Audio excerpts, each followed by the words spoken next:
Well, good afternoon and welcome to News Talk 580 KMJ. You're on with the noon hour with Congressman Jeff Denham filling in for a vacationing Ray Appleton. I want to remind everybody to call us at 490-490-5858 or toll free at 800-776-5858 for News Talk 580 KMJ. Again, Congressman Jeff Denham talking about high-speed rail today.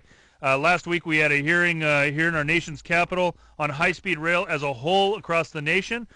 This week we're holding another hearing on Thursday. We've got a number of different people coming in to testify, including Mayor of Fresno, Ashley Swearingen, Roloff Van Ark, the Chief Executive Officer for the High-Speed Rail Authority, and Cole Upton, a Valley farmer, to get a real perspective of what's really happening with this high-speed rail. What's the plan? What's the vision? Where are we at on the environmental? Are farmers going to actually be pushed off of their land or have their land divided? A number of different questions, but the biggest question, how do we pay for it? This is a project that originally was $33 billion when it was sold to the voters. Now it ballooned up to $42, and now the most recent number is $98.5 billion. So the big question is, with the voters passing a $9.95 billion bond, President Obama giving $3.6 billion in stimulus dollars, the rest of the money, where does it come from? So those are the questions I've been asking in hearing, and I will read you one quote. I asked recently the Secretary of Transportation, Secretary LaHood, the President's appointee, where does this $98.5 billion come from, and is it a true cost? Is that the baseline? I mean, are we finally dealing with a real number, or is this close to $100 billion price tag going to go to 150 or 200? Where is the baseline, and where's the actual bottom of the cost here? His response to me, this is Secretary LaHood, it's going to be expensive to build the high-speed rail. If that's the figure today, that's the figure today. It'll be different tomorrow. So the question is, what is the real figure? Where does the money come from? Where are the private investors? And I'm proud to have with us today John Capal as my guest. He is the CEO, chair of Howard Jarvis Taxpayers Association, which is the leading taxpayer group across the state of California. John Capal's been a good friend. Several years ago, when they tried to recall me over raising taxes, John Capal and the Howard Jarvis Taxpayers Association came to my defense, and so I appreciate it and appreciate him, and want to welcome him to the program. Jeff, how are you doing? Fantastic, John. Thanks for joining me on this.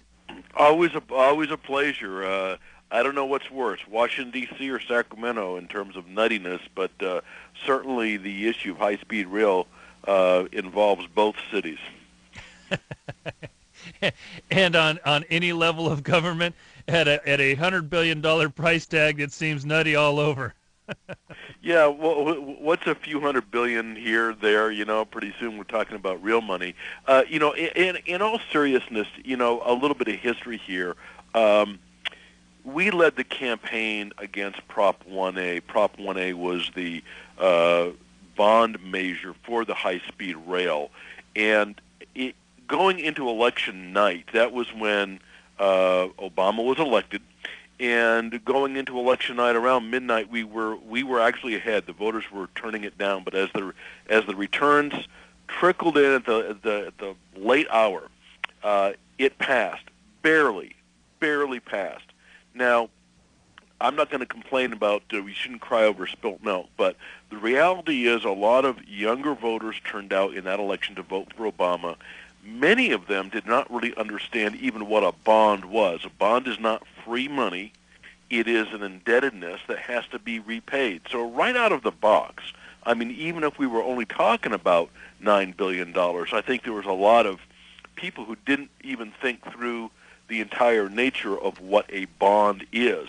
I do think the legislative analyst does a good job of trying to explain that in the ballot pamphlet, but I think for a lot of people, and not just young people, but I think for a lot of people, the notion of a shiny new train zipping from San Francisco to L.A. in an hour or an hour and a half just sounds fantastic.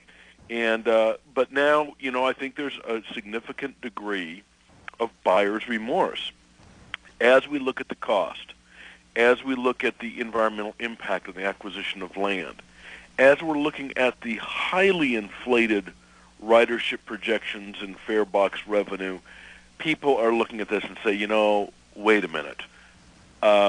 This is not what you sold to us, and there is now a concerted effort to have the issue put back before the voters. There is an effort, and I wanted to have you just talk about that briefly. What it would take in the House and in the Senate, the vote that would have to take place there, and what it would actually take to put it back on the ballot. Well, I think either the federal government could probably kill this on its own, or the state government could kill it on its own. I think in order for this thing to be built, it would take cooperation of both the state and federal government. I think there's a lot of cynicism about this project in both camps, in both areas right now. I think people from out of state, and you saw what happened with the high-speed rail dollars that were rejected by other states, saying, this is foolishness. We're not going to take the federal money if you mandate that it be spent for high-speed rail. We would love federal money if you want to fix roads and potholes and expand freeway access. We'll be more willing. We're very willing to take federal dollars for that. But I believe Wisconsin, I think Ohio, and certainly Florida all turned down the money, and I think California was the only state foolish enough to take the money. Because, I think this project is, in the long term, a monumental loser. What does it take at the state level? There's going to be there's a couple of efforts to put the issue back before the voters. Certainly, an argument could be made that the voters did approve this. Yes, it was by a very thin margin, and yes, the voters were lied to about how much it was going to cost, but still it was voter approved, so we should put it back before the voters. There's another camp that says, this is simply not the project that was sold to the voters 3 years ago. It's not. It's an entirely different project in terms of its scope and its cost. Therefore, the legislature is now empowered under the state constitution to kill this project with a simple majority vote of each house. Now, a couple of years ago, I would have said the chances of that occurring are very small because there is a lot of political support for this project. But I think even Congressman, there are a lot of Democrats right now are looking at this and saying, it's time to pull the plug. This is not we cannot afford it. At the end of the day, this entire project is about whether or not California can afford the largest infrastructure program in the history of mankind, and that's I think people are saying, with the budget trigger cuts about ready to be pulled, now is not a good time to do it.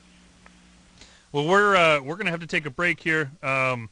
Certainly, I agree with you, John, and one of the things I want to talk about this next segment is about what was written into the bond itself. There were some measures put in there dealing with operating subsidies, dealing with financing being lined up ahead of time, environmental, some things that were put in the bond to actually give some strength to the voters, some strength to make sure that we don't end up with a $100 billion train, or it doesn't go somewhere else, or the project isn't changed later. So we're going to jump back into that right after this first break.